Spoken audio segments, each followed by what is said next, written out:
Today we are gonna see some mind-blowing facts about Marvel Cinematic Universe. The original Avengers lineup was almost completely different.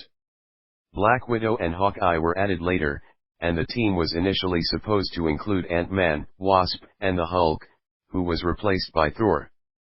Marvel Studios began as a subsidiary of Marvel Comics but became an independent entity after the success of Iron Man in 2008. Robert Downey Jr. improvised many of his lines in the MCU, including the iconic "I am Iron Man" line at the end of the first Iron Man movie. The post-credit scenes in MCU movies started with Iron Man.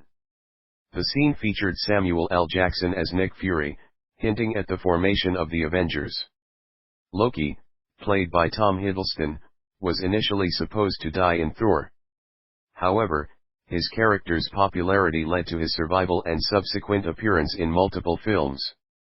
James Gunn, the director of the Guardians of the Galaxy films, wrote the character Groot's lines in the script as "I am Groot." It was later revealed that each instance of the line had a different meaning. Iron Man was the first film in the MCU, but The Incredible Hulk is considered the second film due to its release date being closer to Iron Man than Iron Man 2. Stan Lee, the co-creator of many Marvel characters, has made cameo appearances in almost all MCU films until his death in 2018. Avengers: Endgame became the highest-grossing film of all time, surpassing Avatar, but only held the record for a few months until Avatar was re-released in China. Black Panther was the first superhero film to be nominated for Best Picture at the Academy Awards. The sound effect for Thor's hammer, Mjolnir, was created by hitting a wrench against a piano string.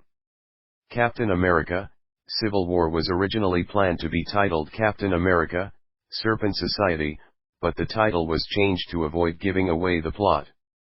The MCU has its own unofficial holiday called Avengers Day, which is celebrated on May 4th, referencing the phrase "May the 4th be with you" from Star Wars and the release of Iron Man in 2008. The character of Tony Stark was inspired by Howard Hughes, an eccentric billionaire and inventor. Thanos' appearance was partially inspired by the character of Grimace from McDonald's commercials. Tom Holland, who plays Spider-Man, found out he got the role through an Instagram post. Marvel Studios tagged him in a post announcing his casting.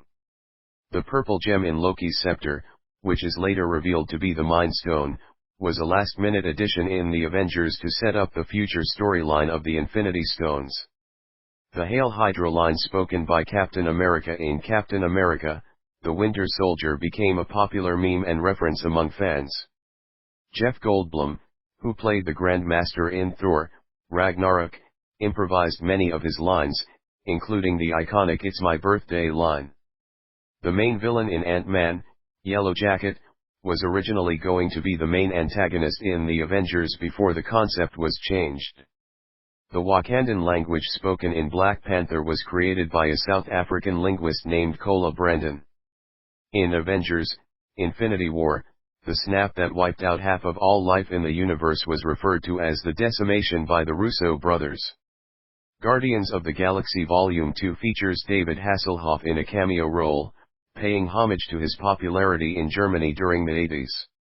The Russo brothers, directors of several MCU films, make cameo appearances in most of their movies. They can be seen as the doctors who treat Tony Stark in Iron Man 3. The character of Red Skull, played by Hugo Weaving in Captain America: The First Avenger, was portrayed by Ross Marquand in Avengers: Infinity War and Avengers: Endgame. The phrase "I love you 3000, spoken by Tony Stark to his daughter, became a catchphrase among MCU fans and is often used as a sign of affection within the community. The final battle in Avengers: Endgame involved over 80 characters from across the MCU, making it one of the largest on-screen superhero gatherings in cinematic history. Tilda Swinton, who played the Ancient One in Doctor Strange, was specifically chosen for the role because the character was initially depicted as an elderly Asian man in the comics, and Marvel wanted to subvert expectations. The Iron Man suit worn by Robert Downey Jr. in the first film was made entirely of fiberglass. The subsequent suits were created using a combination of practical and digital effects.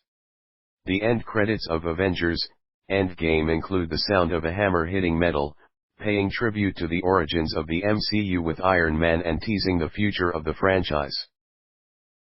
Thank you for using Panopreater Basic.